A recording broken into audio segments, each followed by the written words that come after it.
ครบทุกประเด็นเด่นทุกเหตุการณ์ไม่พลาดทุกความเคลื่อนไหวสถานีวิทยุกระจายเสียงแห่งประเทศไทยขอนำท่านเข้าสู่รายการ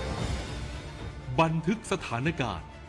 ทุกวันจันทร์ถึงวันศุกร์เวลา 8 นาฬิกาถึง 9 นาฬิกาบันทึกสถานการณ์เกาะติดสถานการณ์ประเทศไทยและสถานการณ์โลก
จากทั่วภูมิภาคที่คนไทยทุกคนช่วยกันพับขึ้นมาส่งไปแจกจ่ายให้กับพี่น้องชาวไทยใน3จังหวัดภาคใต้ย้อนกลับไปเมื่อปี 2547 รัฐบาลในสมัยนั้นมีแนวทางยุติความรุนแรงด้วยการเชิญชวนคนไทยทั่วประเทศพับนกกระดาษกว่า 62 ล้านตัวนำไปโปรยจากเครื่องบินสู่พื้นที่3จังหวัดชายแดนใต้เพื่อเป็นสัญลักษณ์ถึงการรวมพลังของคนทั้งประเทศที่ได้ส่งแรงใจให้กับคนในพื้นที่จังหวัดชายแดนภาคใต้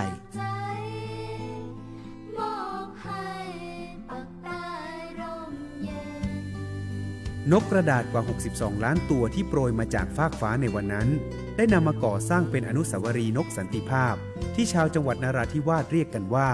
วงเวียนนก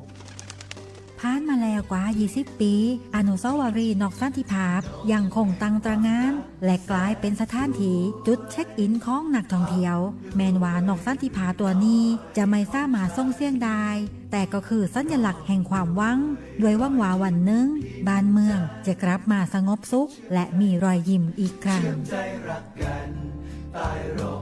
สันติสุขชายแดนใต้สร้างได้โดยสันติวิธีโครงการสร้างความเข้าใจและประสานความร่วมมือทั้งในและนอกจังหวัดชายแดนภาคใต้สำนักประชาสัมพันธ์เขต 3 กรมประชาสัมพันธ์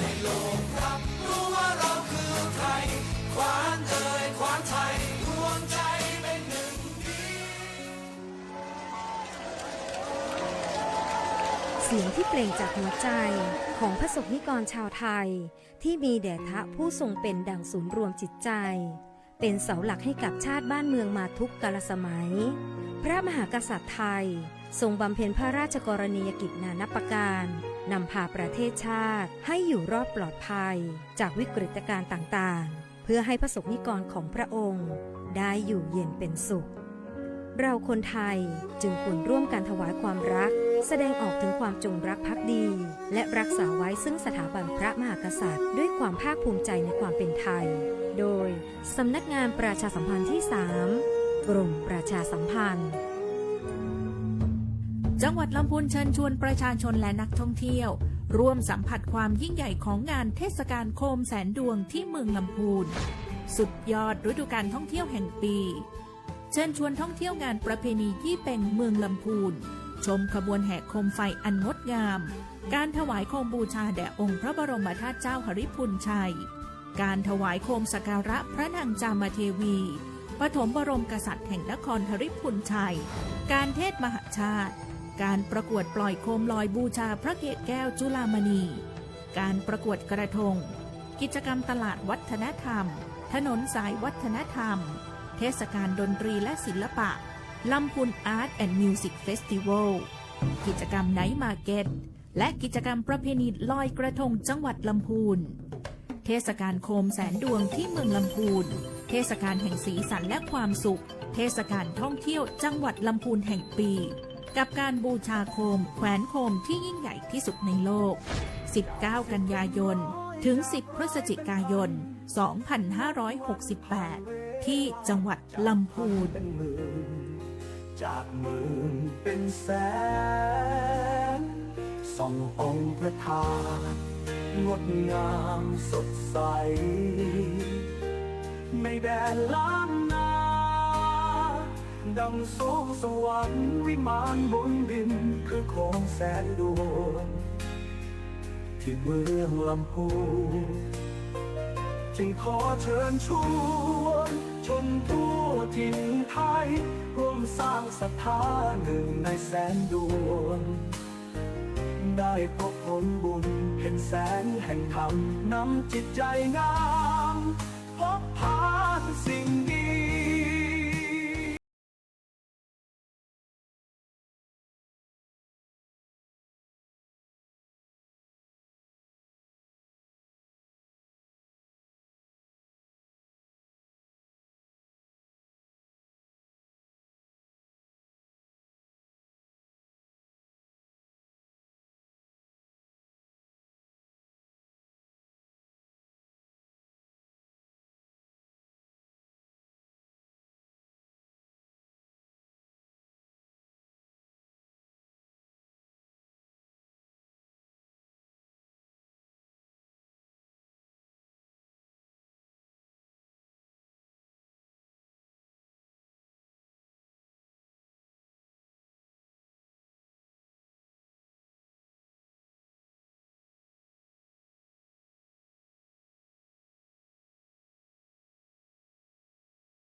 สวัสดีค่ะคุณผู้ชมคุณผู้ฟังคะกลับมาพบกับรายการร่วมพัฒนาประชาธิปไตยกับกกต.จังหวัดลำพูนค่ะวันนี้อยู่กับดิฉันนางสาวณัฐนิตดีนุพนักงานการเลือกตั้งชำนาญการค่ะวันนี้อาจจะแปลกตาไปนิดนึงนะคะ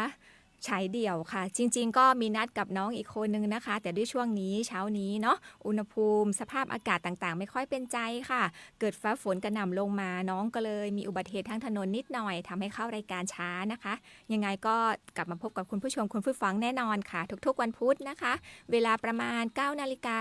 8 นาฬิกาถึง 9 นาฬิกาโดยประมาณค่ะสำหรับวันนี้รายการของเราในเบื้องต้นนะคะก็จะขอประชาสัมพันธ์ค่ะอย่างที่เราคุยกันในทุกๆอาทิตย์นะคะทุกๆวันพุธเราก็จะคุยกันในช่วงนี้เราจะให้น้ำหนักถึงการที่จะมีการเลือกตั้งนายกและสมาชิกสภาองค์การบริหารส่วนตำบลหรือเรียกสั้นๆที่ติดปากติดหูกันก็คือการเลือกตั้งอบต.ที่จะมาถึงในเร็วๆนี้นั่นเองค่ะสำหรับการเลือกตั้งอบต.นะคะเราจะมีการครบกำหนดสำหรับสมาชิกนะคะเรียกว่าครบวาระทั้งสมาชิกแล้วก็นายกนะคะในวันที่ 27 พฤศจิกายน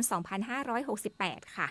ซึ่งตามพรบการเลือกตั้งสมาชิกสภาท้องถิ่นหรือผู้บริหารท้องถิ่นพ.ศ.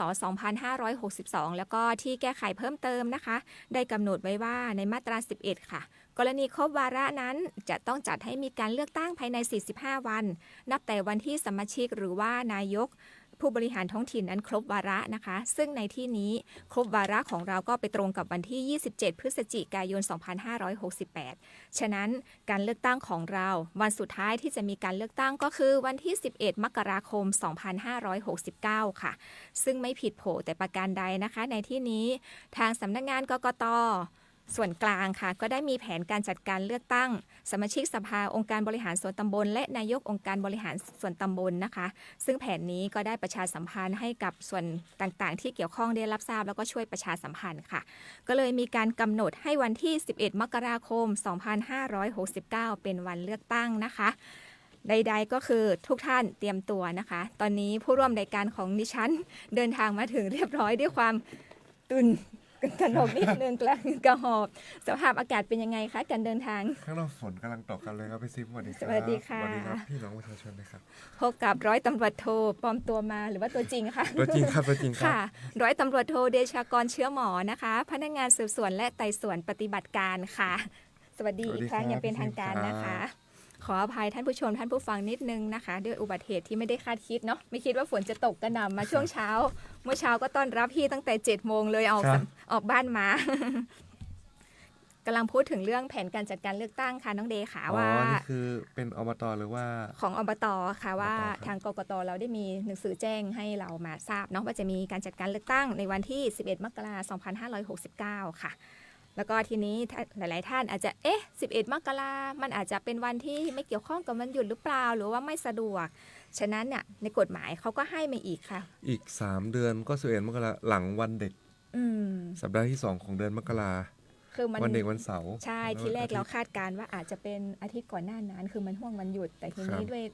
หลาย ๆ กระบวนการนั้นมันอาจจะไม่ทันท่านก็เลยเลื่อนไปเป็นวันที่ 11 ซึ่งก็หลาย ๆ ท่านอาจจะว่าฉันปิดไปแล้วตอนช่วงปีใหม่สิ้นปีฉะนั้นวันที่ 11 ฉันอาจจะไม่ได้มานะฉันอาจจะไม่สะดวกทางกฎหมายก็เปิดให้ค่ะ ก่อนหน้านั้น 7 วันที่ต่างตอนนี้คือนับปฏิทินที่ 11 มกราคม 2569 ก่อนหน้านั้นก็คือ 4 ถึง 10 มกราท่านสามารถแจ้งเหตุที่ไม่อาจไปใช้สิทธิ์ได้ หน้า7 วันหลัง7 วัน 7 วันเอาวันที่ 11 เป็นตัวกลางเลย ใช่ครับ แล้วหลังนั้น 7 วันก็คือ 12 ถึง คือ 18 แบบว่ากรณีที่บางคนเนี่ยคิดว่าจะไม่ได้มาใช้สิทธิ์ ใช่จ้ะ แจ้งเหตุก่อน7 วัน ได้ แต่พอถึงวันเลือกตั้งวันที่ 11 มกราว่าง แต่แจ้งเหตุไปแล้ว ก็มาใช้สิทธิ์ได้นะครับ ได้จ้ะ มาใช้สิทธิ์ได้นะแม้จะแจ้งเหตุก่อนนะ จ้ะ แต่มาใช้สิทธิ์ได้ เพราะว่ายังไม่ถึงวันเลือกตั้ง ค่ะ พอถึงวันเลือกตั้งวันที่ 11 ก็มาใช้สิทธิ์ได้นะครับ ค่ะ แต่ใด ๆ ก็สมมุติว่าติต่างว่าไม่ได้มาจริง ๆ หรืออะไรเนาะก็คือ ครับ เผื่อไว้ก็คือถ้าไม่มั่นใจว่าวันนั้นอาจจะมาได้ แต่ถึงวันนั้นจริง ๆ มาไม่ได้ก็หลังนั้นอีก 7 วัน ใช่ ก็ ครับ ยังมี ก โอ 7 กา วั ส น เพราะอะไรคะเพราะสิทธิ์เนี้ยการที่เราไปแจ้งสิทธิ์แจ้งเหตุที่ไม่ไปใช้สิทธิ์อ่ะเราก็เสมือนว่าเรายังมีสิทธิ์ ใช่ เสมือน ครับ ผู้ที่ไป ใช่ครับ ใช้สิทธิ์คนหนึ่ง ใช่ครับ แล้วการแจ้งเหตุอ่ะเดี๋ยวนี้ง่ายมากเลยนะคะน้องเดย์มือถือ ทำยังไงครับพี่ มือถือ แสดงว่าผมเนี่ยถ้าผมมีมือถือมีเน็ตโหลดแอป ใช่สมาร์ทโหวต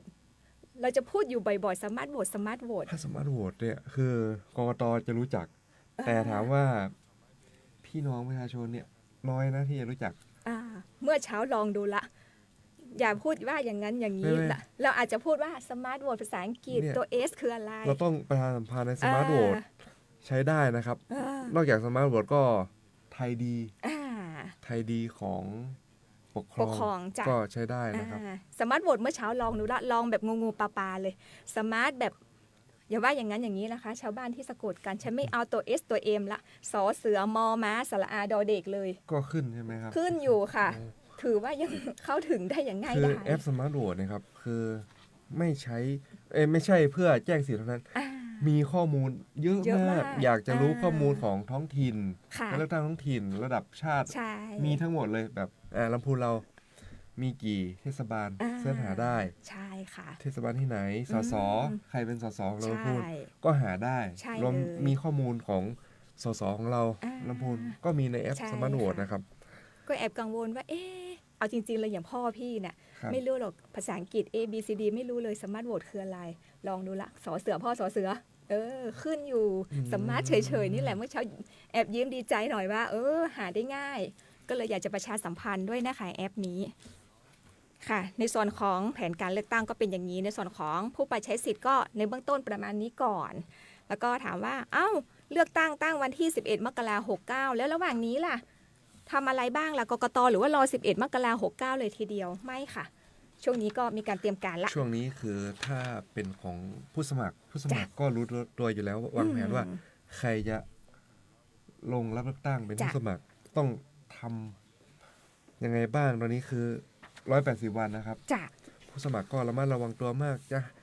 บริจาคของได้ไหมให้อะไรได้ไหม อ่า วันนี้ผมจะมาพูดถึงเรื่องวิธีการหาเสียงนะครับพี่ซิม ค่ะ ว่าเพื่อความสบายใจแล้วก็กระทำถูกต้องตรงกัน ว่าทำอะไรได้บ้างไม่ได้บ้าง วันนี้ผมจะมาพูดเรื่องวิธีการหาเสียงของผู้สมัครนะครับ เนาะเราจะขอให้น้ำหนักในส่วนของผู้สมัครเยอะหน่อยนะคะ เพราะว่าช่วงนี้อย่างที่บอกค่ะอยู่ในห่วงของ180 วัน ตั้งแต่31พฤษภา ครับ 2568 ท่านถือว่าอยู่ในห่วงนั้นแล้วเข้ากำถ้าภาษา 31 เห พ นื ฤ อ ษภาคม อ่า 68 ถึงวันที่ 27 พฤศจิกา อ่า 68 เดือนหน้านะครับ ช่วงนี้ถ้าท่านคิดว่าท่านจะลงสมัครแน่นอน ท่านอยู่ในห่วงที่กฎหมายทุกอย่างมัดตัวท่านแล้ว ฉะนั้น ใช่ครับ พึงระมัดระวังไว้นะคะ ที่เรามาพูดกันบ่อยๆเนาะก็คือจะเกี่ยวข้องกับสิทธิประโยชน์แล้วก็สวัสดิภาพของท่านว่าที่ผู้สมัครทุกท่านนะคะค่ะสำหรับวันนี้แล้วก็มีมือนักกฎหมายของสำนักงานกกตลำพูนมาอีกท่านหนึ่งวันนี้อยากรู้อยากถามอะไรหลังไมค์ได้ หรือว่าทางเพจ Facebook ของสำนักงานกกตลำพูนได้ ในส่วนของผู้สมัครน้องเดย์มีอะไรประชาสัมพันธ์หรือว่าอยากบอกกล่าวไหมคะ คือวันนี้คือคุณสมบัติก็พูดกันมาเยอะแล้ว ค่ะ แต่วันนี้ผมจะพูดถึงวิธีการหาเสียง และก็ลักษณะต้องห้ามนะครับ คือวันนี้ผมมาพูดถึงระเบียบคณะกรรมการการเลือกตั้ง ว่าด้วยวิธีการหาเสียงและลักษณะต้องห้ามในการหาเสียงเลือกตั้งของสมาชิกและก็ผู้บริหารท้องถิ่นนะครับ ค่ะ เพราะว่าช่วงนี้ก็คือช่วงจะเลือกตั้งอบต. วันนี้ผมยังมาเน้นย้ำถึงว่าที่ผู้สมัครที่จะลงรับเลือกตั้งอบต. ทั้งสบต. และนายกนะครับ ค่ะ ลักษณะต้องห้ามที่สำคัญมาก คือกฎหมายห้ามผู้สมัครดำเนินการหรือยินยอมให้พรรคการเมืองหรือผู้ใดนะครับนำสถาบันพระมหากษัตริย์มาเกี่ยวข้องในการหาเสียงเลือกตั้ง เรื่องนี้สำคัญมากนะครับ แม้แต่สัญลักษณ์ของพระมหากษัตริย์แต่ละพระองค์นะครับ หรือว่าราชวงศ์นะครับ ห้ามนำมาใช้ในประกาศ หรือว่าแผ่นพับในการหาเสียงห้ามเลยครับ ไม่ว่าท่านจะเป็นจิตอาสาพระราชทาน แต่งชุดเหลืองหมวกสีฟ้านะครับ แล้วนำสัญลักษณ์อันนี้คือห้ามนะครับเอาสัญลักษณ์ของสถาบันเนี่ยมาใส่ในแผ่นพับ คือว่า อย่านำสถาบันพระมหากษัตริย์มาเกี่ยวข้องกับการหาเสียงเลือกตั้งนะครับ และข้อห้ามอีกข้อหนึ่งอันนี้ก็ข้อนี้ก็สำคัญมากคือที่ห้ามผู้สมัครและพรรคการเมืองคือ เกี่ยวกับการแจกเอกสารการหาเสียงคือแผ่นพับนะครับโดยวิธีการวางหรือว่าโปรยที่สาธารณะพี่ซิมพี่เห็นแก๊งเงินกู้ไหมแก๊งเงินกู้เวลาจะปล่อยเงินกู้หรือว่าแจกเนี่ยเขาจะเอาใบสี่เหลี่ยมเล็กๆเนี่ยไปโปรยไปเสียบหน้าบ้านเราบ้างอะไรบ้างเนี่ย แถวเสาไฟฟ้ามีรูตรงไหนเขาก็จะม้วนใส่เข้าไปอยู่ตรงนั้น ใช่ครับ ไปที่ไหนก็โปรยอันนี้คือถ้าการหาเสียงผู้สมัครจะทำแผ่นภาพหรือว่า ค่ะ จะโปรยแบบนั้นไม่ได้นะครับ เพราะว่าผิดเรื่องถ้าผิดกฎหมายจริงนะคือพรบรักษาความสะอาดของท้องถิ่นนะครับ ท้องถิ่ค่ะ อันนี้ไม่ได้นะครับ แล้วก็เรื่องเกี่ยวกับการทำวิดีทัศน์เกี่ยวกับการหาเสียงเลือกตั้งนะครับ ต้องระบุชื่อสกุลรวมทั้งที่อยู่ของผู้ว่าจ้างผู้ผลิตจำนวนและก็วันเดือนปีผลิตอย่างชัดเจนนะครับ คือว่าท่านใครผลิตวันไหนผลิตจำนวนเท่าไหร่ คือในแผ่นพับหรือว่าป้ายนะครับ ต้องเอาไว้ตรงส่วนหนึ่งส่วนใดคือ อาจจะเป็นมุมด้านล่างขวาและมุมด้านซ้ายหรือว่าข้างข้างบนเลยระบุชัดเจนเลยครับว่าท่านเนี่ยเป็นผู้ผลิต แล้วก็วันเดือนปีที่ผลิตแล้วก็จำนวนเนี่ยชัดเจนนะครับ แล้วก็ที่สำคัญก็พาหนะการใช้ถ้อยคำในการหาเสียงเนี่ยจะใส่ร้ายใครไม่ได้นะครับ เวลาท่านเนี่ยขึ้นรถไปหาเสียงแล้วว่ามีเวทีนะครับ การจะหาเสียงเนี่ยถ้อยคำของท่านเนี่ยถ้าเป็นถ้อยคำที่รุนแรง หรือว่าปลุกระดมก่อให้เกิดความไม่สงบในพื้นที่อันนี้ข้อห้ามเลยค่ะรวมถึงใส่ร้ายฝ่ายตรงข้ามผู้สมัครกันนะครับ อันนี้คือห้ามเด็ดขาดนะครับ และข้อ5ก็สำคัญเรื่องการให้ทรัพย์สินวันนี้ผมยังมาพูดเลยมาตรา65เนี่ยสำคัญมากเรื่องฐานความผิดนะครับ เดี๋ยวผมจะพูดในแป๊บนึงครับ เรื่องฐานความผิดนะ ผู้สมัครก็ถามว่าพอผมสมัครปุ๊บที่กกตท้องถิ่นก็คือปลัด จ้ะ ปลัดเดี๋ยวของอบตก็ปลัดอบตประกาศรับสมัครภายใน5 วันใช่ไหมพี่ซิม ค่ะ พอประกาศปุ๊บผมได้หมายเลข1 2 3 4 5ก็ว่าไปครับ อยากโพสต์ใน Facebook ว่าผมเนี่ยได้เบอร์อะไรหมายเลขอะไร จ้ะ โพสต์ได้ไหมได้ อืม แต่ท่านต้องทำยังไง ต้องแจ้งการหาเสียงทางอิเล็กทรอนิกส์ อืม ต่อผู้อำนวยการการเลือกตั้งประจำจังหวัดก่อนนะครับ คือแจ้งการหาเสียงอิเล็กทรอนิกส์เนี่ยยุคนี้พี่ซิมFacebook ทุกคน มี ส่วนใหญ่มี อืม Line มี TikTok แล้วว่า ใช้เยอะ TikTok X หรือว่าไอ้นะ Twitter Instagram X ใช่ คือตอนนี้เป็นยุคโซเชียลจริงๆนะพี่ซิม คือเว็บไซต์ใครจะหาเสียงยังไงเนี่ย ท่านต้องแจ้งต่อผู้อำนวยการเลือกตั้งประจำจังหวัดก่อน แล้วก็ท่านพอแจ้งปุ๊บ ท่านโพสต์ได้เลยครับ ว่าวันนี้ผมมาสมัครแล้วก็ได้เบอร์หมายเลขอะไรเนี่ย ท่านโพสต์ได้ โดยการโพสต์ของท่านเนี่ย ท่านสามารถเขียนอะไรในโพสต์ได้บ้าง ผู้สมัครหลายท่านอาจจะเคยเห็นตอนเลือกตั้งสสนะผู้สมัครสสจะเขียนใต้โพสต์เลย ว่าสื่อนี้ชื่อสกุลเป็นผู้สมัครเนี่ยเป็นคนผลิตเอง ผลิตที่ไหนก็คือบ้านเลขที่ของท่านท่านสามารถระบุอะไรบ้างก็คือ ชื่อข้อความโพสต์รวมทั้งรูปภาพประกอบที่ท่าน อาจจะเป็นวันสมัครใช่ไหมครับ ก็ท่านมาสมัครวันนี้ได้หมายเลขอะไร มีดอกดาวเรืองห้อยคอหรือว่าอะไรเนี่ย ท่านโพสต์ลงได้แต่ท่านต้องแจ้งทางอิเล็กทรอนิกส์ต่อผู้อำนวยการนะ รวมถึงหมายเลขชื่อของพรรคการเมือง สัญลักษณ์พรรคการเมือง อาจจะมีท่านมีคติพจน์คำขวัญมีประวัติของท่าน สามารถระบุได้หมดเลยนะครับ ถ้าท่านแจ้ง ข้อมูลที่เกี่ยวข้องกับผู้สมัครคนนั้น ใช่ ก็คือ รับ เสมือนว่าที่ต่างว่าคิดง่ายๆ จากเมื่อก่อนอะแพลตฟอร์มก็คือจะเป็นแบบแผ่นป้ายหาเสียงใหญ่ๆ ที่ติดตาม3แยก หรือว่าเป็นแผ่นภาพใบปลิว ทั้งนี้ถามว่าแบบเดิมทำได้ไหมทำได้ แต่ในขณะเดียวกันกฎหมายก็เปิดช่องในทางโซเชียล ใช่ครับ ซึ่ง ทางอิเล็กทรอนิกส์ ท่านทำแบบเดิมเนี่ยที่ถูกกฎหมายมาแบบไหนในโซเชียลก็จะล้อกันไปตามนั้นก็คืออย่างเมื่อกี้ที่น้องเดย์บอกว่าแผ่นป้ายต่างๆ ก็จะต้องมีชื่อผู้ผลิตจำนวนวันเดือนปีที่ผลิตใช่ไหมคะ ใช่ครับ ฉะนั้นในโซเชียลก็เช่นกัน สื่อนี้ผลิตโดยกไก่ขอไข่หรือว่าจ้างเขาผลิตก็จะต้องเป็นบริษัทที่รับจ้างผลิต แต่ให้ปรากฏอยู่ในสื่อโซเชียลนั้นด้วย มี ค่ะ ทำไมต้องมีเหตุผล อืม เหตุผลคือการแจ้งสื่อเทคนิคเนี่ยยุคนี้ครับ ใครก็ได้ที่สามารถปลอมแปลง Facebook หรือว่าปลอมแปลงไลน์ของท่านได้หมดเลย อ่า แบบผมอยากปลอม Facebook ของพี่ซิมผมเอารูปพี่ซิมมาเอาชื่อพี่ซิมมาทำได้ไหม ได้ ได้ แต่ทำไมต้องแจ้งต่อผู้อำนวยการการเลือกตั้งประจำจังหวัด เพราะเรื่องการปลอมแปลงนะเพราะว่าในแบบฟอร์มเนี่ย การแจ้งของกตนะครับ จะมีให้ท่านเนี่ยกรอกเรื่องลิงก์ อืม เพราะว่าลิงก์ไอ้เนี่ยจะปลอมแปลงไม่ได้เลยครับ ถึงจะมี Facebook ปลอมมาเป็นชื่อเราหน้าเราก็ตามชื่อเหมือนเดียวเหมือน ใช่ครับลิงก์ เป๊ะ Facebook แต่ว่า เนี่ย ลิง เว ก์ ลา อาจ ตรวจ จะ สอบ ไม่เหมือนกัน ใช่ครับไม่ได้ อ่า คือก่อนดำเนินการทางเสียงแล้วผู้สมัครอาจจะถามว่าต้องทำยังไง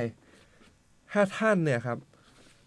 ใน Facebook ของกกตจังหวัดลำพูนก็มีแบบฟอร์มการหาเสียงทางอิเล็กทรอนิกส์ท่านสามารถเข้าไปดาวน์โหลดแล้วปริ้นได้ หรือว่าท่านไม่สะดวก ท่านก็เข้ามาที่สำนักงานกกตได้เลยนะครับ เราจะมีแบบฟอร์มการแจ้งการหาเสียงทางอิเล็กทรอนิกส์ให้เตรียมให้ท่านละท่านมาปุ๊บก็จะมีเจ้าหน้าที่แนะนำว่าต้องกรอกยังไงบ้าง แจ้งยังไงบ้าง มีแบบฟอร์มพร้อม แต่หลักฐานที่ท่านต้องเตรียมมานะครับ ก็คือกรณี Facebook ท่านต้องแคปหน้าจอ Facebook มา ค่ะ แคปหน้าจอที่เป็นลิงก์ QR code ลิงก์ไลน์ก็แคปหน้าจอไลน์มา อืม ท่านก็ปริ้นมาพร้อมบัตรประชาชน ท่านก็แนบสำเนาบัตรประชาชนมาพร้อมรับรองสำเนา ค่ะ มันแนบพร้อมไอ้ลิงก์ของ Facebook นะครับ แล้วก็มายื่นแล้วก็กรอกแบบฟอร์มที่สำนักงานกกตจังหวัดลำพูน เพียงเท่านี้ท่านก็จบกระบวนการหาเสียงได้เลยก็คือ ไม่ซับซ้อนนะครับพี่ซิม ปฏิเสธไม่ได้นะคะเดี๋ยวนี้เนาะว่ามันจำเป็นเนาะในช่วงของการใช้โซเชียลในการช่วยหาเสียงนะคะสะดวกรวดเร็วแล้วก็จริงๆขั้นตอนดำเนินการให้ถูกต้องมีนิดเดียวเนาะก็แค่แจ้งว่าท่านจะลงในสื่อโซเชียลอะไรบ้างก็คือมาแจ้งที่กกตได้เลยนะคะแล้วพี่ซิมมีอย่างนึงคือ Facebook เนี่ยครับผู้สมัครเนี่ยมีคนที่ชื่นชอบเยอะมีคนรักเยอะมีทีมสนับสนุนเยอะถามว่าคนอื่นเนี่ยโพสต์ช่วยผู้สมัครหาเสียงได้ไหมได้นะครับแต่ในกรณีที่บุคคลอื่นที่ไม่ใช่ผู้สมัครนะครับหรือว่าพรรคการเมืองครับแต่มีความต้องการประสงค์จะช่วยผู้สมัครในการหาเสียงเนี่ยเลือกตั้งทางอิเล็กทรอนิกส์ก็คือทาง Facebook ทาง LINE ก็ทาง TikTok ก็ว่าไปนะครับสามารถช่วยหาเสียงได้โดยผู้นั้นนะครับสามารถแสดงชื่อตัวชื่อสกุลรวมถึงกรณีเป็นเอกชนหรือว่านิติบุคคลก็สามารถแสดงชื่อย่อสัญลักษณ์ของนิติบุคคลนั้นได้นะครับโดยสื่อที่บุคคลที่ไม่ใช่ผู้สมัครนะครับผลิตขึ้นนะครับหากผมใช้คำว่าหากนะครับมีค่าใช้จ่ายเกินกว่า 5,000 บาทค่าใช้จ่ายเกินกว่า5 บาทพี่ซิมเวลาเรายิงแอดโฆษณาใน Facebook เราอาจจะยิงแอดเพื่อให้ผู้คนที่เข้าถึงเนี่ยมากขึ้นก็ต้องยิงแอดโฆษณาแต่ถ้าหากมีค่าใช้จ่าย 5,000 บาทนะครับผู้นั้นนะครับต้องแจ้งค่าใช้จ่ายนะครับ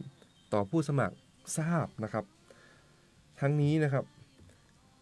ให้ผู้สมัครนะครับแจ้งต่อผู้อำนวยการการเลือกตั้งประจำจังหวัดทราบเพื่อรวมเป็นค่าใช้จ่ายในการเลือกตั้งนะครับตอนหาเลือกตั้งเสร็จภายใน90 วันต้องยื่นค่าใช้จ่ายรายรับรายจ่ายนี่ครับค่าใช้จ่ายที่เกินกว่า 5,000 บาทของบุคคลที่ไม่ใช่ผู้สมัครนะครับที่มาช่วยในการหาเสียงต้องเอามารวมเป็นค่าใช้จ่ายด้วยนะครับแบ่งเป็น2ก้อนนะคะคุณผู้ชมคุณผู้ฟังอย่าเพิ่งงงนะคะในส่วนนี้คือคนอื่นที่ไม่ใช่ผู้สมัครแต่มาช่วยเราหาเสียงแล้วก็มีค่าใช้จ่ายเกิดขึ้นเกิน 5,000 บาทส่วนเนี้ยจะต้องแจ้งให้ผู้สมัครทราบแล้วผู้สมัครแต่ก็คือเอามารวมเป็นค่าใช้จ่ายในวงเงินตามที่ผู้อำนวยการประจำจังหวัดกำหนดไว้ในแต่ละส่วนเนาะก็คือกลายเป็นว่า2 ส่วนแล้วจะมีไหมคะที่แบบว่าจะแอบอ้างเขาจะอ้างได้ไหมคะว่าเขาไม่รู้และไม่ได้เอาค่าใช้จ่ายตัวนี้มารวมอันนี้เป็นเรื่องต้องพิสูจน์ว่าเจตนาว่าผู้สมัครเกี่ยวข้องหรือไม่คือแค่นี้พิสูจน์ไม่ยากครับพี่ซีมเพอใครที่จะช่วยผู้สมัครหาเสียงนะครับส่วนใหญ่ก็จะเป็นคนใกล้ชิดญาติพี่น้องแต่ถ้าเป็นคนนอกเนี่ยค่าใช้จ่ายเนี่ยถ้าถึง 5,000 บาทเนี่ยน้อยนะครับส่วนใหญ่ Facebook เนี่ยอินเทอร์เน็ตหรือว่าโทรศัพท์เนี่ยเราก็แทบจะฟรีถ้าพูดถึงหาเสียงฟรีนอกจากถ้าเราจะยิงแอดโฆษณาเพื่อให้คนเห็นเนี่ยเยอะเนี่ยน้อยส่วนใหญ่น้อยนะก็อย่าให้ถึงขั้นนั้นเลยแต่เคสนี้มีนะครับที่ว่าคนอื่นช่วยหาเสียงเนี่ยเราเกิน 5,000 บาทเนี่ยมีเป็นเคสหนึ่งที่จังหวัดชลบุรีนะครับเป็นผู้สมัครสสนะครับครับระดับชาติอันนี้ท่านเข้าไปหาติดตามข่าวได้นะครับในนี้ก็เป็นส่วนของผู้ช่วยหาเสียงนะคะในเบื้องต้นเนาะก็คือสามารถหาเสียงได้หลากหลายช่องทางนะคะทั้งแบบเดิมการทำสื่อประชาสัมพันธ์แผ่นพับแผ่นป้ายใบปลิวต่างๆแต่การแจกแผ่นพับแผ่นใบปลิวต่างๆอย่าแจกในเกลื่อนทั่วไปเอาไปวางตามที่สาธารณะนะคะถ้าจะต้องแจกตามบุคคลเนาะยื่นให้กับมือหรือว่าอะไรต่างๆไปแล้วก็อย่าลืมว่าโดยเฉพาะแผ่นป้ายแผ่นใหญ่ๆที่ติดบอร์ดไวนิลก็ต้องมีชื่อผู้ผลิตจำนวนที่ผลิตวันเดือนปีที่รับผลิตด้วยรวมทั้งในสื่อโซเชียลนะคะท่านก็ต้องแจ้งมาทางผู้อำนวยการการเลือกตั้งประจำจังหวัดให้ทราบด้วยว่าท่านจะหาเสียงในช่องทางไหนบ้างนะคะสำหรับช่วงนี้ก็ขอพักเบรกฟังสิ่งที่น่าสนใจจากทางสถานีสักครู่ค่ะ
นะคะมาต่อว่า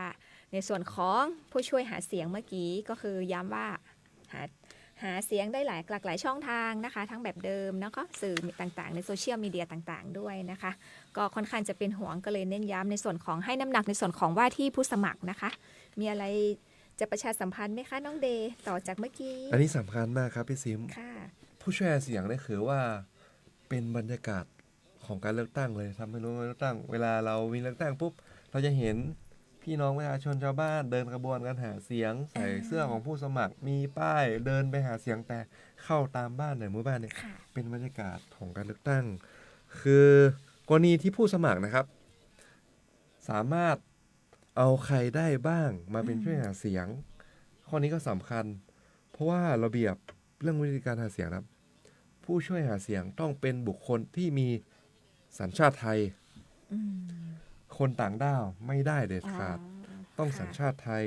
และก็ผู้ช่วยหาเสียง ต้องเป็นผู้มีสิทธิ์เลือกตั้ง กฎหมายปัจจุบันผู้มีสิทธิ์เลือกตั้งต้องมีอายุ 18 ปี นับถึงวันเลือกตั้งนะครับ ค่ะ คือก็ผู้มีสิทธิ์เลือกตั้งแล้วได้รับว่าจ้างจากผู้สมัครนะครับ ให้เข้าร่วมกิจกรรมในการโฆษณาเสียงก็เช่น เดินร่วมขบวนไปแจกแผ่นพับใบปลิว ตลอดช่วงระยะเวลาการหาเสียงก็คือ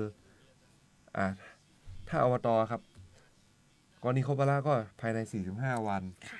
ผู้สมัครก็สามารถจ้างผู้ช่วยหาเสียงเดินไปช่วยหาเสียงขึ้นรถหาเสียงเดินขบวนได้นะครับ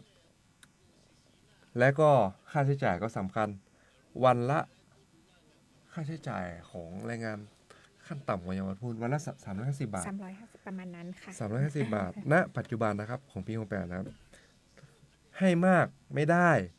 ให้น้อยกว่า350 บาทก็ไม่ได้ มีเหตุผลเพราะว่าหากผู้สมัคร คนที่มีตังค์เยอะจะจ้างผู้ช่วยหาเสียงวันละ500 ถามว่าผู้สมัครอีกคนหนึ่งที่มีตังค์น้อย จะจ้าง500เท่าผู้สมัครมีตังค์เยอะไหมไม่ได้ เพราะว่ามันทำให้เกิดการได้เปรียบกรณีอาจจะจ้าง200 บาทจ้างน้อย แต่คนจ้าง350ก็ไม่เกิดความเท่าเทียม อาจจะได้เปรียบเสียเปรียบต่อผู้สมัครที่มีเงินเยอะน้อย ดังนั้นเนี่ยกฎหมายระบุว่าต้องค่าจ้างผู้ช่วยเสียงเท่ากับค่าแรงขั้นต่ำของจังหวัดนั้นๆวันนี้คงจะรู้ว่า350 บาทนะครับกรณีทำยังไงได้บ้าง ผู้สมัครก็ต้องนำบัตรประชาชนสำเนาบัตรประชาชนของผู้ช่วยหาเสียงนะครับ พร้อมให้เจ้าของเนี่ยครับรับรองสำเนาถูกต้อง แล้วก็ผู้สมัครก็นำมายื่นเป็นผู้ช่วยหาเสียงนะครับ มีบุคคลที่ผู้สมัคร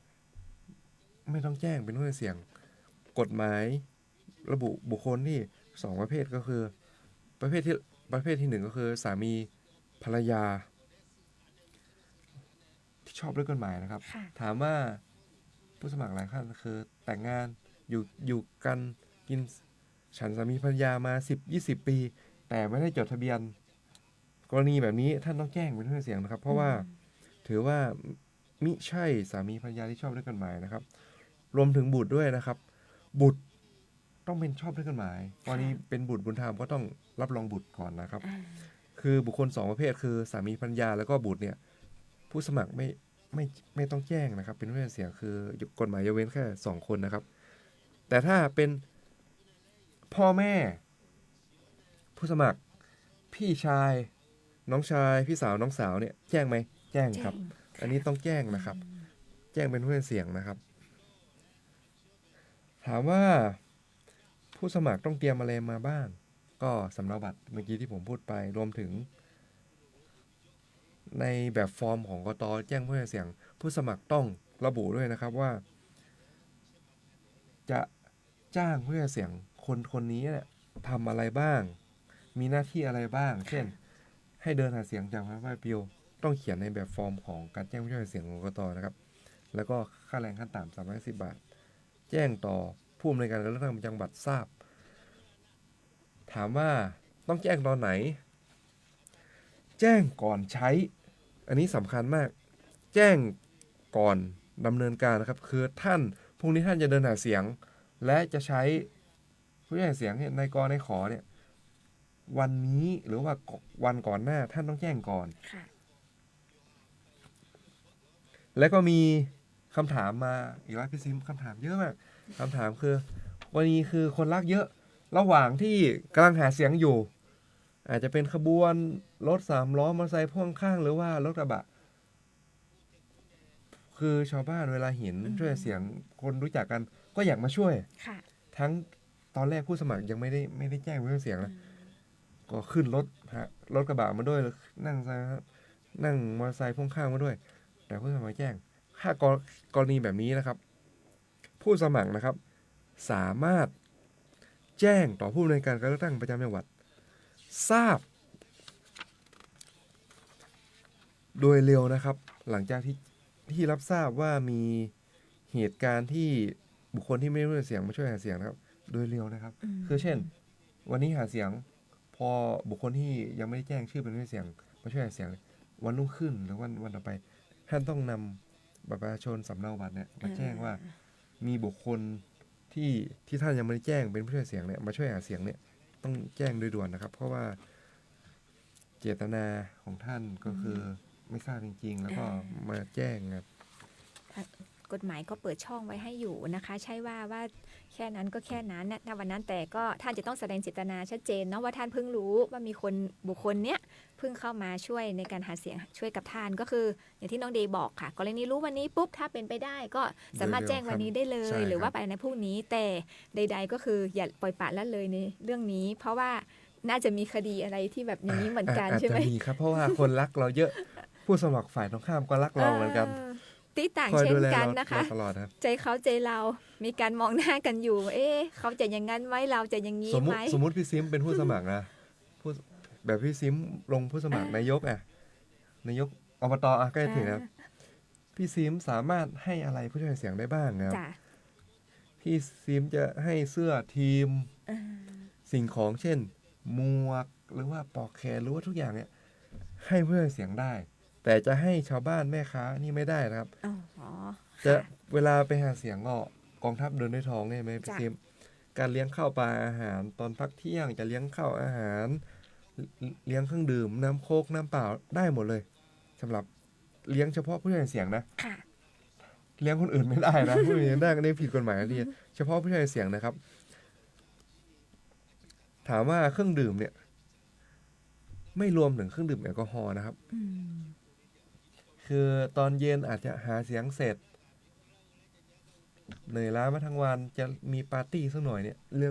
ยงเหล้าเลี้ยงเบียร์เนี่ยห้ามนะครับเครื่องดื่มก็เป็นเครื่องดื่มน้ำเปล่าน้ำอัดลมทั่วไปนะครับแต่อย่าเครื่องดื่มแอลกอฮอล์เนี่ยคือห้ามนะครับให้งดเว้นนะครับในกรณีที่ผู้สมัครผมแจ้งผู้ใช้เสียงมาละแจ้งมาอาจจะ20 คนแต่ภายใน20 คนอาจจะคนนี้เราไม่ใช้ละไม่จ้างละอาจจะขอเปลี่ยนหรือว่าขอเพิ่มผู้ใช้เสียงเนี่ยได้นะครับผู้สมัครสามารถแจ้งผู้ใช้เสียงได้และแจ้งเปลี่ยนนะครับไม่เกิน3 ครั้งในการแจ้งเปลี่ยนผู้ใช้เสียงแต่ละครั้งเนี่ยไม่เกิน1 ใน 3ของจำนวนผู้ใช้เสียงในการเลือกตั้งครั้งนั้นนะครับเช่นผู้สมัครอาจจะแจ้งมา100 คนในครั้งแรกพอจะแจ้งเปลี่ยนปุ๊บก็1 ใน 3ของ100ก็ประมาณ33ก็ไม่เกิน33คนคือแจ้งเปลี่ยนได้ไม่เกิน3 ครั้งละไม่เกิน1 ใน 3นะครับอันนี้คือเรื่องของผู้ใช้เสียงนะครับต่อมาเมื่อกี้พี่ซิมก็พูดไปนิดนึงเรื่องเกี่ยวกับประกาศแผ่นป้ายเกี่ยวกับการหาเสียงเลือกตั้งถ้าฤดูการหาเสียงครับพี่ซิมเวลาเราขับรถไปที่ไหนก็จะเห็นป้ายของผู้สมัครตามแยกต่างๆ3 แยก4 แยกก็ทุกหมายเลขทุกเบอร์ก็เรียงพืชเป็นแถวเลยถามมาในป้ายนะคือเราประชาชนเพื่อนอาจจะไม่สังเกตว่ารายละเอียดในป้ายมีอะไรบ้างอาจจะเห็นภายนอกอาจจะเห็นรูปผู้สมัครหมายเลขว่าลงอะไรแต่ลึกๆเนี่ยรายละเอียดในป้ายมีรายละเอียดผมจะชี้แจงนะครับกรณีแผ่นป้ายนะครับ ต้องไม่เกิน130เซนติเมตรความยาวไม่เกิน245ก็คือแผ่นไม่อัดนะแผ่นไม่ป้ายนะครับผู้สมัครสามารถทำแผ่นป้ายได้ไม่เกิน3เท่านะครับ3เท่าเช่นอบตมี5หน่วยเลือกตั้ง3เท่าของ5หน่วยเลือกตั้งก็15ป้ายหมายความว่าภายในหน่วยเลือกตั้งในภายในหมู่บ้านเนี่ยผู้สมัครสามารถทำป้ายอย่างได้15ป้ายแต่ถ้ามี5หน่วยก็คูณ3ไปมี10หน่วยก็คูณ3ไป10หน่วยก็30ป้าย13 30ก็คือ3เท่านะครับก็นี่ประกาศเกี่ยวกับการหาเสียงเลือกตั้งอันนี้คือประกาศเนี่ยมีนะที่จริงมีนะแต่อาจจะพบเจอได้น้อยคือประกาศนี่คือท่านปฏิทินในแต่ละปีครับขนาดก็พอๆกับปฏิทินครับไม่เกิน30เซนติเมตรยาวไม่เกิน42เซนติเมตรอันนี้คือผลิตได้ไม่เกิน5เท่าของจำนวนหน่วยเลือกตั้งนะครับประกาศอาจจะติดตามที่อาคารอเนกประสงค์หอประชุมหมู่บ้านหรือว่าสถานที่ที่ผู้อำนวยการเลือกตั้งประจำท้องถิ่นเนี่ยประกาศให้สามารถติดได้นะครับด้วยรายละเอียดของป้ายหาเสียงเนี่ยที่เราเห็นเนี่ยผู้สมัครสามารถเขียนหรือว่าระบุข้อความพิมพ์อะไรในป้ายได้บ้างก็อย่างแรกเลยชื่อสกุลของผู้สมัครรูปถ่ายของผู้สมัครรูปถ่ายจะเล็กใหญ่ๆเนี่ยท่านสามารถจะขึ้นป้ายรูปป้ายได้หมดเลยนะครับรวมถึงหมายเลขกรณีที่ผู้สมัครมีพรรคการเมืองหรือว่ามีอาจจะมีนักการเมืองมาช่วยหาเสียงหรือว่าพรรคอยากใช้โลโก้พรรคการเมืองพรรคกพรรคขอมาติดในแผ่นป้ายหรือว่าเอารูปคนดังๆหัวหน้าพรรคอะไรมาติดแผ่นป้ายสามารถทำได้ไหมกฎหมายไม่ห้ามทำได้แต่ต้องได้รับความยินยอมจากบุคคลนั้นอาจจะเป็นสสหรือว่าพรรคหัวหน้าพรรคการเมืองนะรวมถึงกรณีใช้สัญลักษณ์ของพรรคการเมืองต้องได้รับความยินยอมจากพรรคการเมืองนั้นก่อนนะครับถึงจะมาใช้ได้นะครับจะใช้นโยบายคติพจน์คำขวัญหรือว่าข้อมูลประวัติเกี่ยวกับผู้สมัครท่านสามารถระบุลงในแผ่นป้ายได้หมดเลยนะครับและอันนี้ก็สำคัญเหมือนกับกรณีของการระบุว่าที่อยู่ของผู้ว่าจ้างผู้ผลิตจำนวนที่ผลิตท่านผลิตวันไหนวันเดือนปีผลิตออกมากี่ชิ้นและก็ให้เห็นเด่น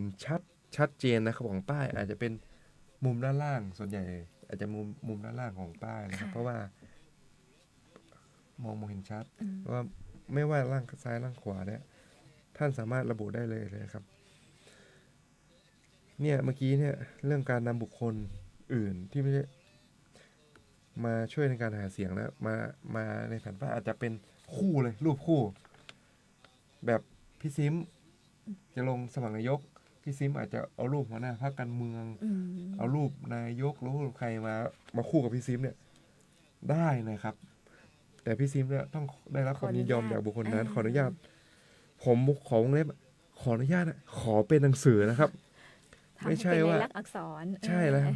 ผมขออนุญาตทางวาจาแล้วโทรศัพท์ขอเนี่ยไม่มีหลักฐานนะครับต้องเป็นหนังสือนะครับว่า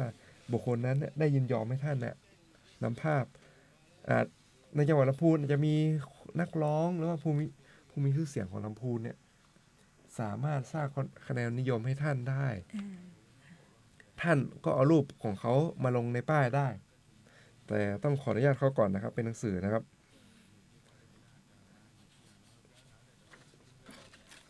และก็ที่สำคัญมากเรื่องสถานที่ปิดป้ายนะครับอันนี้ก็สำคัญทุกครั้งการเลือกตั้งนะครับผู้อำนวยการเลือกตั้งประจำท้องถิ่นก็จะออกประกาศเรื่องการสถานที่ปิดแผ่นป้ายหาเสียงแล้วก็ติดป้ายครับท่านก็ไปดูในประกาศของผู้อำนวยการเลือกตั้งท้องถิ่นว่าถนนสายไหน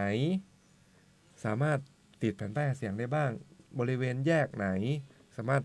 ปิดแผ่นป้ายหาเสียงได้บ้างรวมถึงสถานที่ราชการหรือว่าเอกชนตรงไหนท่านก็มีคำถามมา เสาไฟฟ้า ปิดได้ไหม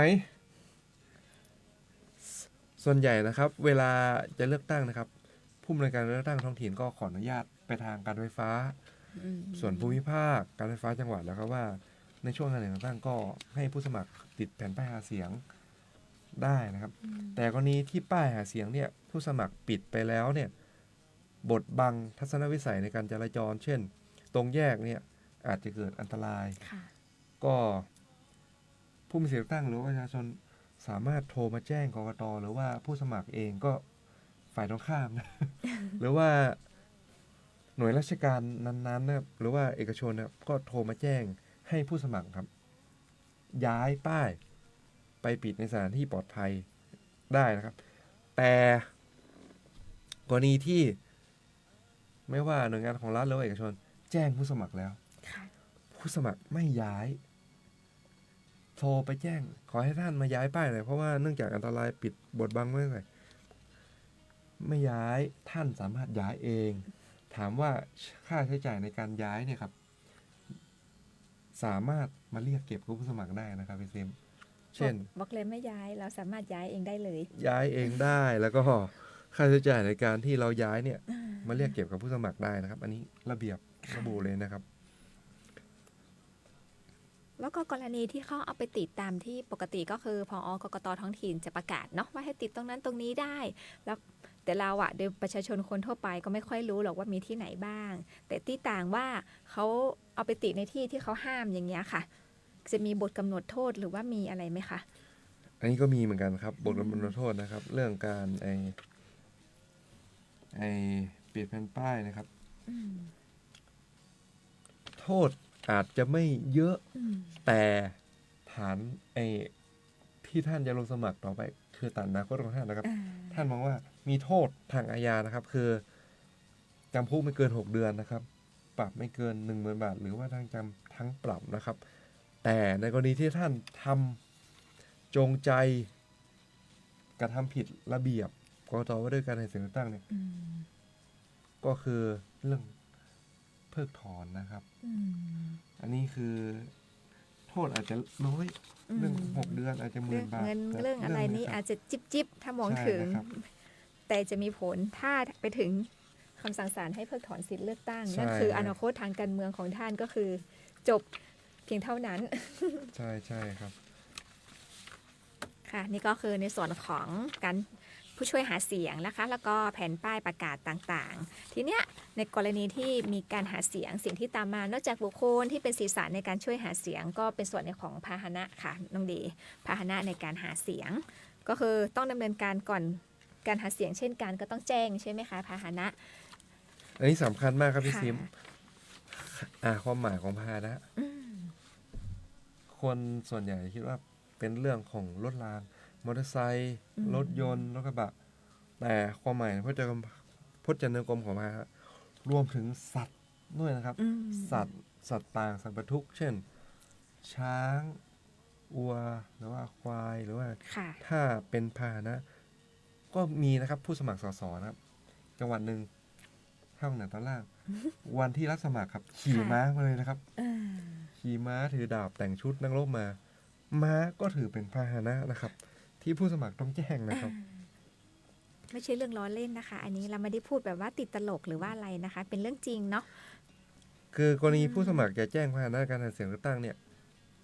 เราไม่ได้เดินหาเสียงอย่างเดียวนะครับต้องใช้พาหนะเพราะว่าพื้นที่การหาเสียงมันไกลนะครับผู้สมัครต้องเตรียมเอกสารอะไรบ้างก็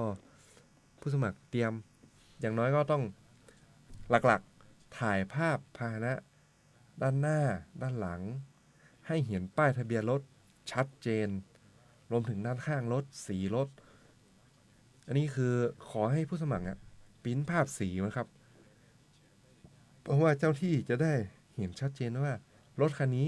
สีอะไรเวลามีเรื่องร้องเรียนมารถท่านเนี่ยสีแดงสีขาวสีน้ำเงินเห็นชัดเจนเลยครับรวมถึงสำเนาคู่มือการรายการจดทะเบียนเล่มสีเขียวนะครับจดทะเบียนรถถ่ายมาด้วยนะครับและก็กรณีท่านจ้างคนอื่นขับก็เอาสำเนาใบขับขี่ของคนอื่นอาจจะเป็นผู้ให้เสียงหรือว่าบุคคลที่ท่านจ้างอาจจะเหมามาเรื่องพาหนะ อาจจะ พ เป็น ร้อมคนขับ พร้อมคนขับ อาจจะเป็นเหมาไม่รู้ผมก็ไม่แน่ใจว่า เวลาเหมารถหาเสียงของลำพูนเนี่ย อาจจะเป็นวันละ1,000 วัน1,500 อันนี้ผมก็ไม่แน่ขึ้นอยู่กับผู้สมัครจะตกลงกับผู้ว่าจ้างนะครับผู้รับจ้าง ว่าจะตกลงกันเหมาขับรถหาเสียงวันละเท่าไหร่นะครับ แล้วก็อีกเรื่องหนึ่งที่สำคัญก็คือเรื่องสถานที่ และก็เวทีในการหาเสียงเลือกตั้งนะครับ อันนี้สำคัญมาก ถามว่าเช่นกรณีสถานที่สนามของรัฐเช่นโรงเรียนเลยผู้สมัครต้องขออนุญาตต่อเจ้าของสถานที่ก่อน เป็นผู้อำนวยการโรงเรียนหรือว่ารองผู้อำนวยการ พอผู้อำนวยการเขาอนุญาตแล้วท่านก็เอาใบอนุญาตเนี่ยมาแนบต่อผู้อำนวยการเลือกตั้งจังหวัดว่า สถานที่หรือว่าโรงเรียนเนี่ยได้ยินยอมได้อนุญาตให้ท่านใช้สถานที่สถานศึกษาในการหาเสียงเลือกตั้งแล้ว ท่านมีเวทีมีอะไรคือเหมือนถ้าท้องถิ่นตอนนี้แต่ก็ไม่เยอะเหมือนสสที่จะใช้วิธีในการปราศัยที่เอามีผู้มีเสียงตั้งประชาชนมาฟังในการปราศัยจำนวนมากๆเนี่ยไม่เยอะแต่ถ้าสสนี่มีอบจมีที่ผ่านมาเรื่องเวทีปราศัยนะครับท่านก็ระบุว่าท่านจะจัดเวทีปราศัยที่ไหนวันเวลาพร้อมทั้งพิกัดมาให้ผู้อำนวยการการเลือกตั้งจังหวัดทราบแล้วเพราะว่าถ้าท่านแจ้งเดียวว่าจะจัดปราศัยวันนี้แต่ไม่บอกสถานที่เราก็ไม่รู้เราอาจจะไปสังเกตการไปดูว่าท่านได้จัดจริงหรือเปล่าระหว่างการหาปราศัยเนี่ยมีการพูดด้วยถ้อยคำรุนแรงใส่ร้ายผู้สมัครฝ่ายตรงข้ามหรือเปล่าอันนี้คือสำคัญนะครับมีเรื่องสำคัญมากเรื่องการหาเสียงด้วยถ้อยคำที่รุนแรงนะครับ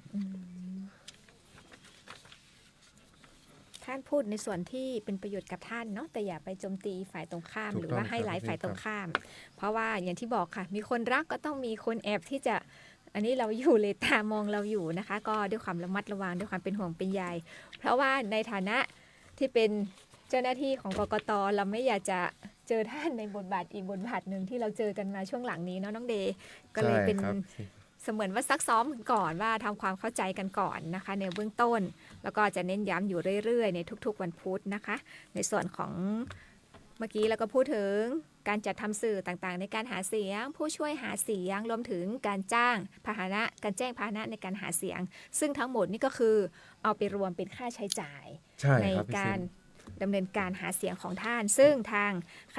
ผู้อำนวยการการเลือกตั้งประจำจังหวัดลำพูนนะคะก็ได้มีประกาศในส่วนของการกำหนดค่าใช้จ่ายในการหาเสียงมา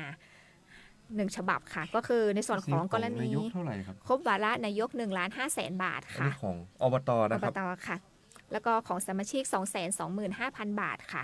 ซึ่งเรานับมาตั้งแต่วันที่31 พฤษภาคม180 วันนะคะค่าใช้จ่ายไม่ได้ว่าจะเกิดในห้วงนี้นะคะจริงๆค่าใช้จ่ายของท่านเราเริ่มนับมาตั้งแต่31 พฤษภาคม 2568ซึ่งถามว่าระหว่างนี้ท่านอาจจะไปทำอย่างที่น้องเดย์บอกสื่อมีหลายประเภทมากอาจจะทำเสื้ออาจจะทำหมวกอาจจะทำแผ่นพับใบปลิวในเบื้องต้นไปแล้วฉะนั้นสิ่งที่เกี่ยวข้องต่อมาก็คือค่าใช้จ่ายต่างๆพวกนี้ท่านจะต้องเก็บหลักฐานในการใช้จ่ายทุกอย่างเก็บไว้เพราะว่าหลังจากวันเลือกตั้งนับไปอีก90วันภายใน90วันนั้นใช่ครับก็จะไปมีส่วนของทุกท่านนะคะผู้สมัครไม่ใช่แค่ผู้ที่ได้รับเลือกอันนี้พี่ซิมผมขออันนี้เสริมนี่นะคือเรื่องใบเสร็จหลักฐานในการค่าใช้จ่ายเนี่ยสำคัญมากครับเพราะว่าหลังจากเลือกตั้งผู้สมัครเช่นค่าอาหารไปกินอาหารอันนี้เอาใบเสร็จมาแต่ผมหาหลักฐานไม่เจอละตอนยื่นค่าใช้จ่ายให้ครับเจ้าวันดังนั้นเนี่ยทุกอย่างหลักฐานไม่ว่าจะยื่นค่าใช้จ่ายการแจ้งวิทยาเสียงทางอิเล็กทรอนิกส์การแจ้งผู้ช่วยหาเสียงการแจ้งพาหนะเนี่ยทำสองสำเนาหนึ่งสำเนาเพราะว่าตัวจริงยื่นต่อกกต.จังหวัดสำเนาผู้สมัครเก็บไว้เหมือนใบเสร็จเนี่ยท่านทำกล่องมาเลยหรือว่าแฟ้มเวลาค่าใช้จ่ายบินน้ำมันหาเสียงตั้งเสร็จท่านก็เอาบินเนี่ยมาใส่ในกล่องพอเลือกตั้งเสร็จง่ายท่านเอามาไปประกอบในการยื่นค่าใช้จ่ายท่านไม่ต้องไปหาอะไรละอันนี้คือง่ายมากเพราะว่ารายการค่าใช้จ่ายเนี่ยจะเกิดขึ้นในแต่ละวันอาจจะไม่ใช่แค่รายการเดียวน้องเดย์อย่างเช่นผู้ช่วยหาเสียงวันนี้มา10 คน ก็ต้องมีอยู่10รายการทั้งใบข้างนอกใบแนบต่างๆอีกวันหนึ่งมา12ซึ่งพี่เคยมีโอกาสได้ไปช่วยในการยื่นรับบัญชีรับยื่นบัญชีค่าใช้จ่ายเห็นใจทุกท่านค่ะเพราะทุกท่านจะมัววุ่นอยู่กับการหาหลักฐานก็คือไม่รู้เอาไปไว้ตรงไหนอย่างที่น้องเดย์บอกฉะนั้นระหว่างนี้เหตุการณ์อะไรที่เกี่ยวข้องอาจจะไม่เกี่ยวซะทีเดียวเดี๋ยววันนั้นเราค่อยว่ากันแต่ตอนนี้อะไรที่ท่านคิดว่ามันเกี่ยวข้องเกี่ยวพันเอกสารหลักฐานทุกอย่างอย่างที่น้องเดย์บอกหากล่องมาสักกล่องหนึ่งค่ะท่านโยนเอกสารไว้ในนั้นเต็มที่เลยขาดเผื่อเหลือเผื่อขาดท่านยกทั้งกล่องนั่นแหละมาทางกกตก็ได้เราจะช่วยดูให้ดีกว่าท่านไปนั่งนึกทีหลังซึ่งบางอย่างเราช่วยท่านไม่ได้เพราะว่ามันหายไปแล้วยังไงท่านจะต้องทำเอกสารรับรองเอาตั้งแต่วันแรกเลยก่อนที่ท่านสมัคร200 บาทคือค่าอะไรใบรับรองแพทย์ท่านไปขอใบรับรองแพทย์มาค่าถ่ายรูปค่ารูปถ่ายค่าใบสมัครที่ต่าง3รายการนี้ต้องมีละเพราะว่าเกี่ยวข้องแน่ๆค่ะนี่ก็ด้วยความเป็นห่วงเป็นใยจากสำนักงานกกตนะคะสำหรับวันนี้รายการของเราก็มาถึงช่วงสุดท้ายแล้วค่ะกลับมาพบกับรายการร่วมพัฒนาประชาธิปไตยกับกกต.จังหวัดลำพูนได้ในทุกๆวันพุธเวลา 8 นาฬิกาถึง 9 นาฬิกาโดยประมาณนะคะสำหรับวันนี้เรา2คนลาท่านผู้ชมผู้ฟังไปเพียงเท่านี้ค่ะสวัสดีค่ะครับสวัสดีครับ